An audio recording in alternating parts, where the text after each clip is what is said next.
புதிய ஏற்பாடு மத்தேயு அதிகாரம் 24. இயேசு தேவாலயத்தை விட்டு புறப்பட்டு போகையில் அவருடைய சீஷர்கள் தேவாலயத்தின் கட்டடங்களை அவருக்கு காண்பிக்க அவரிடத்தில் வந்தார்கள்.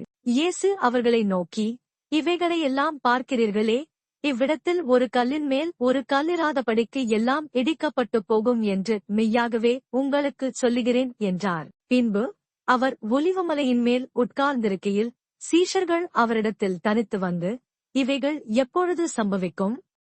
உம்முடைய வருகைக்கும் உலகத்தின் முடிவுக்கும் அடையாளம் என்ன? எங்களுக்குச் சொல்ல வேண்டும் என்றார்கள். இயேசு அவர்களுக்கு பிரதியுத்தரமாக, ஒருவனும் உங்களை வஞ்சியாதபடிக்கு எச்சரிக்கையாயிருங்கள். ஏனெனில் அநேகர் வந்து என் நாமத்தை தரித்துக் கொண்டு நானே கிறிஸ்து என்று சொல்லி அநேகரை வஞ்சிப்பார்கள். யுத்தங்களையும் யுத்தங்களின் செய்திகளையும் கேள்விப்படுவீர்கள். கலங்காதபடி எச்சரிக்கையாயிருங்கள். இவைகளெல்லாம் சம்பவிக்க வேண்டியதே, ஆனாலும் முடிவு உடனே வராது. ஜனத்துக்கு விரோதமாய் ஜனமும் ராஜ்யத்துக்கு விரோதமாய் ராஜ்யமும் எழும்பும். பஞ்சங்களும் கொள்ளை நோய்களும் பூமி எதிர்ச்சிகளும் பல இடங்களில் உண்டாகும். இவைகளெல்லாம் வேதனைகளுக்கு ஆரம்பம். அப்பொழுது உங்களை உபத்திரவங்களுக்கு ஒப்புக் கொடுத்து உங்களை கொலை செய்வார்கள். என் நாமத்து நிமித்தம் நீங்கள் சகல ஜனங்களாலும் பகைக்கப்படுவீர்கள். அப்பொழுது அநேகர் இடரலடைந்து ஒருவரை ஒருவர் காட்டிக் கொடுத்து ஒருவரை ஒருவர் பகைப்பார்கள். அநேகங் கள்ளத்தீர்க்கதரிசிகளும் எழும்பி அநேகரை வஞ்சிப்பார்கள். அக்கிரமம் மிகுதியாவதனால் அநேகருடைய அன்பு தணிந்து போம். முடிவு பரியந்தம் நிலைநிற்பவனே இரட்சிக்கப்படுவான். ராஜ்யத்தினுடைய இந்த சுவிசேஷம் பூலோகமெங்குமுள்ள சகல ஜாதிகளுக்கும் சாட்சியாக பிரசங்கிக்கப்படும்.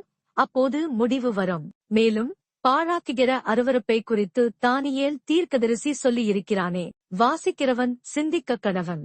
நீங்கள் அதை பரிசுத்த ஸ்தலத்தில் நிற்கக் காணும்போது யூதியாவில் இருக்கிறவர்கள் மலைகளுக்கு ஓடிப்போகக் கடவர்கள். வீட்டின் மேல் இருக்கிறவன் தன் வீட்டிலே எதையாகிலும் எடுப்பதற்கு இறங்காதிருக்க கடவன். வயலில் இருக்கிறவன் தன் வஸ்திரங்களை எடுப்பதற்கு திரும்பாதிருக்க கடவன். அந்நாட்களிலே கர்ப்பவதிகளுக்கும் பால் கொடுக்கிறவர்களுக்கும் ஐயோ!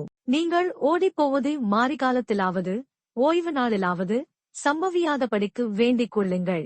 ஏனெனில் உலகம் உண்டானது முதல் இதுவரைக்கும் சம்பவித்திராததும் இனிமேலும் சம்பவியாததுமான மிகுந்த உபத்திரவம் அப்பொழுது உண்டாயிருக்கும். அந்நாட்கள் குறைக்கப்படாதிருந்தால் ஒருவனாகிலும் தப்பிப்போவதில்லை.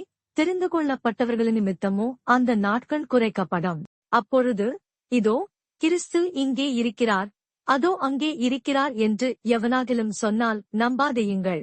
ஏனெனில் கள்ளக்கிறிஸ்துக்களும் கள்ளத்தீர்க்கதரிசிகளும் எழும்பி கூடுமானால் தெரிந்து கொள்ளப்பட்டவர்களையும் வஞ்சிக்கத்தக்கதாக பெரிய அடையாளங்களையும் அற்புதங்களையும் செய்வார்கள். இதோ முன்னதாக உங்களுக்கு அறிவித்திருக்கிறேன். ஆகையால் அதோ வனாந்தரத்தில் இருக்கிறார் என்று சொல்வார்களானால் புறப்படாதிருங்கள். இதோ அறை வீட்டிற்குள் இருக்கிறார் என்று சொல்வார்களானால் நம்பாதிருங்கள். மின்னல் கிழக்கிலிருந்து தோன்றி மேற்கு வரைக்கும் பிரகாசிக்கிறது போல மனுஷகுமாரனுடைய வருகையும் இருக்கும். பிணம் எங்கேயோ அங்கே கழுகுகள் வந்து கூடும்.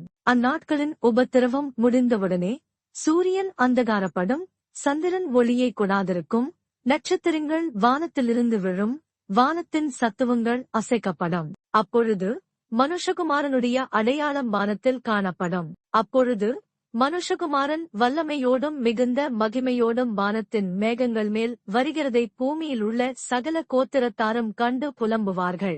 வலுவாய் தொனிக்கும் எக்கால சத்தத்தோடே அவர் தமது தூதர்களை அனுப்புவார்.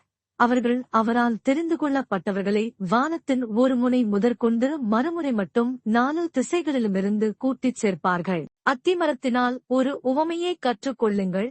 அதிலே இளங்கிளை தோன்றி துளிர்விடும்போது வசந்த காலம் சமீபமாயிற்று என்று அறிவீர்கள். அப்படியே இவைகளையெல்லாம் நீங்கள் காணும்போது அவர் சமீபமாய் வாசலருகே வந்திருக்கிறார் என்று அறியுங்கள். இவைகளெல்லாம் சம்பவிக்கும் முன்னே இந்த சந்ததி ஒழிந்து போகாதென்று மெய்யாகவே உங்களுக்குச் சொல்லுகிறேன். வானமும் பூமியும் ஒழிந்து போம், என் வார்த்தைகளோ ஒழிந்து போவதில்லை. அந்த நாளையும் அந்த நாழிகையையும் என் பிதா ஒருவர் தவிர மற்றொருவனும் அறியான், பரலோகத்திலுள்ள தூதர்களும் அறியார்கள். நோவாவின் காலத்தில் எப்படி நடந்ததோ அப்படியே மனுஷகுமாரன் வரும் காலத்திலும் நடக்கும். எப்படியெனில் ஜலப்பிரளயத்துக்கு முன்னான காலத்திலே நோவா பேழைக்குள் பிரவேசிக்கும் நாள் வரைக்கும் ஜனங்கள் புசித்தும் குடித்தும் பெண் கொண்டும் பெண் கொடுத்தும் ஜலப்பிரளயம் வந்து அனைவரையும் வாரிக்கொண்டு போகும் மட்டும் உணராதிருந்தார்கள். அப்படியே மனுஷகுமாரன் வருங்காலத்திலும் நடக்கும். அப்பொழுது 2 பேர் வயலில் இருப்பார்கள், ஒருவன் ஏற்றுக்கொள்ளப்படுவான், ஒருவன் கைவிடப்படுவான். 2 ஸ்திரீகள் இயந்திரம் அரைத்துக் கொண்டிருப்பார்கள், ஒருத்தி ஏற்றுக்கொள்ளப்படுவாள், ஒருத்தி கைவிடப்படுவாள். உங்கள் ஆண்டவர் இன்ன நாழிகையிலே வருவாரென்று நீங்கள் அறியாதிருக்கிறபடியினால் விழித்திருங்கள். திருடன் இன்ன ஜாமத்தில் வருவானென்று வீட்டெஜமான் அறிந்திருந்தால் அவன் விழித்திருந்து தன் வீட்டைக் கன்னமிடுவட்டானென்று அறிவீர்கள். நீங்கள் நினையாத நாழிகையிலே மனுஷகுமாரன் வருவார். ஆதலால் நீங்களும் ஆயத்தமாயிருங்கள். ஏற்ற வேளையிலே தன் வேலைக்காரருக்கு போஜனம் கொடுத்து அவர்களை விசாரிக்கும்படி எஜமான் வைத்த உண்மையும் விவேகமுமுள்ள ஊழியக்காரன் யாவன்? எஜமான் வரும்போது அப்படிச் செய்கிறவனாக காணப்படுகிற ஊழியக்காரனே பாக்கியவான். தன் ஆஸ்திகள் எல்லாவற்றின் மேலும் அவனை விசாரணைக்காரனாக வைப்பான் என்று மெய்யாகவே உங்களுக்குச் சொல்லுகிறேன். அந்த ஊழியக்காரனோ பொல்லாதவனாயிருந்து என் ஆண்டவன் வர நாள் செல்லும் என்று தன் உள்ளத்திலே சொல்லிக்கொண்டு தன் உடன்வேலைக்காரரை அடிக்கத் தொடங்கி வெறியரோடே புசிக்கவும் குடிக்கவும் தலைப்பட்டால், அந்த ஊழியக்காரன் நினையாத நாளிலும் அறியாத நாழிகையிலும் அவனுடைய எஜமான் வந்து அவனை கடினமாய் தண்டித்து மாயக்காரரோடே அவனுக்கு பங்கை நியமிப்பான். அங்கே அழுகையும் பற்கடிப்பும் உண்டாயிருக்கும்.